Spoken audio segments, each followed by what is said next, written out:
Anda masih bersama kami di Kompas Petang. Kita akan lanjutkan dialog sore hari ini. Mbak Dina, ini kan Amerika Serikat sudah memastikan dalam pernyataan resminya untuk tidak ikut dalam eskalasi yang terjadi antara Iran dan juga Israel. Apakah pernyataan Amerika Serikat ini juga memastikan negara-negara lainnya untuk tidak ikut campur dalam eskalasi ini? Kalau yang dimaksud adalah negara-negara barat, ya. Jadi kalau kita bicara lagi-lagi ada yang di depan layar, ada yang di belakang layar ya. Di belakang layar itu sebenarnya situasi ekonomi negara-negara Eropa yang menjadi sekutu Amerika Serikat itu bukan dalam posisi yang baik-baik saja. Krisis Ukraina itu menyebabkan juga krisis di dalam negeri banyak negara-negara Eropa. Dari segi harga minyak saja itu sudah sangat memberatkan untuk perekonomian mereka. Jadi posisi misalnya terakhir itu ada pembahasan soal dana IMF dan World Bank yang notabene itu sebenarnya kontribusi dari negara-negara maju yang dari barat itu ya, itu berkurang. Amerika kesulitan juga untuk securing dana ya untuk kelanjutan aneka program-program dua lembaga keuangan besar itu.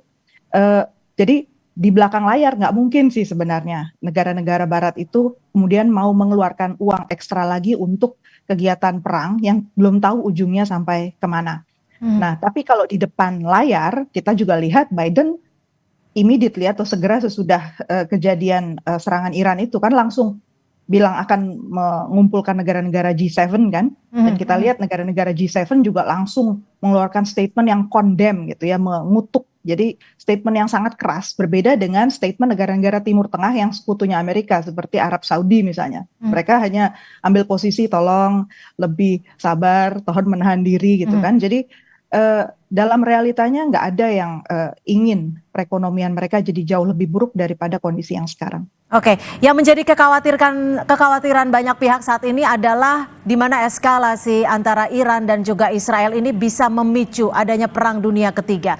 Menurut Anda?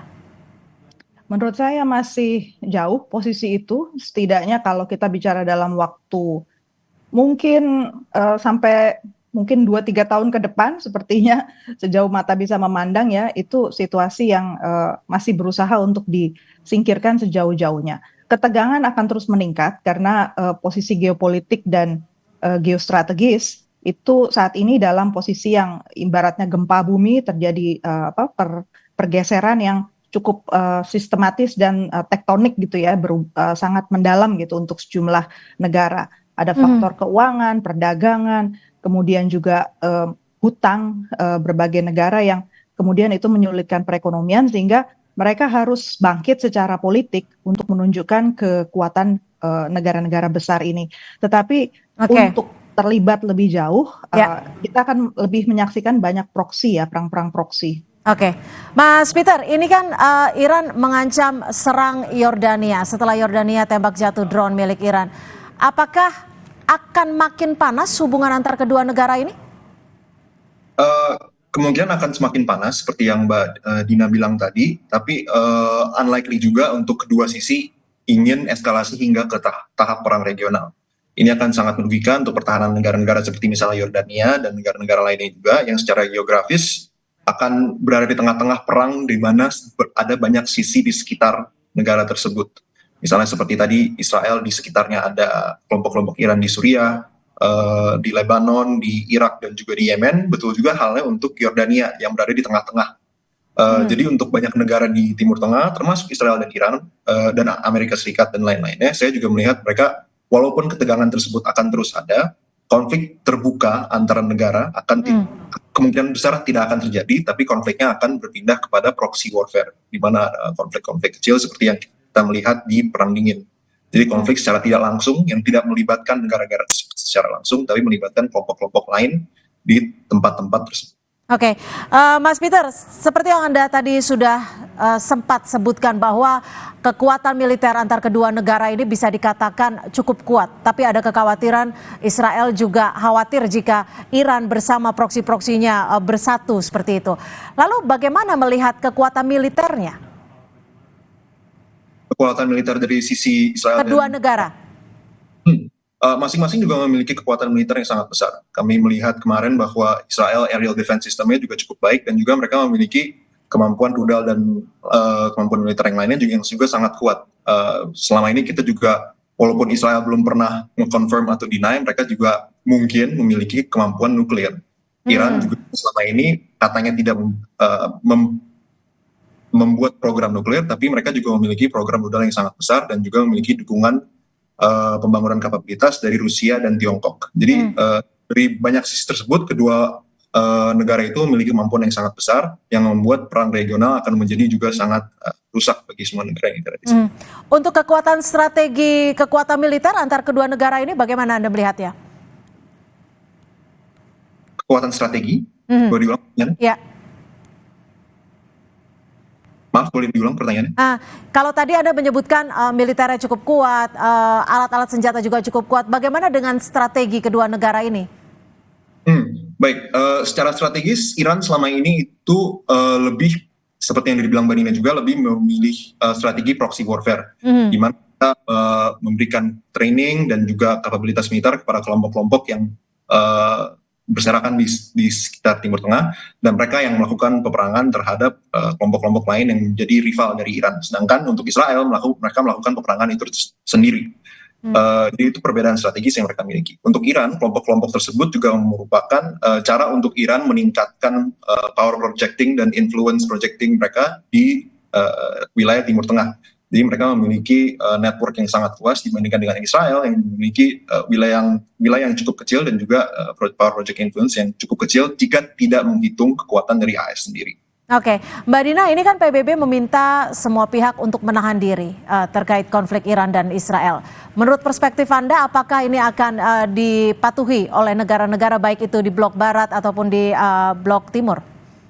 Kalau kekerasan menurut saya ini masih akan merajalela di mana-mana. Yang harus diwaspadai adalah kekerasan terhadap masyarakat sipil yang lebih ditunjukkan untuk kekuatan destruksi atau pengrusakan ya. Itu yang digunakan oleh sejumlah negara untuk menunjukkan bahwa mereka kuat dan patut dipertimbangkan. Jadi stake-nya atau taruhannya sekarang semakin tinggi, itu yang harus kita waspadai. Dan ini tanda-tanda yang memang sangat tidak baik ke depannya, karena negosiasi berarti bisa jadi tiba-tiba ditaruh di garda belakang. Kuncinya di sini sebenarnya adalah Amerika Serikat. Jadi kalau kita lihat keputusan untuk perang atau tidak perang sebenarnya sangat bergantung pada Amerika Serikat. Tinggal kita lihat aja politik Amerika Serikat, khususnya sesudah pemilu 2024 ini akan seperti apa tendensinya. Kalau ternyata Donald Trump naik lagi, justru saya pikir urusan ekonomi itu akan lebih mengemuka daripada perang ya, karena dia sangat rasional dalam hal ekonomi. Mungkin ya kalau kecuali ada perubahan strategi tertentu dari dia.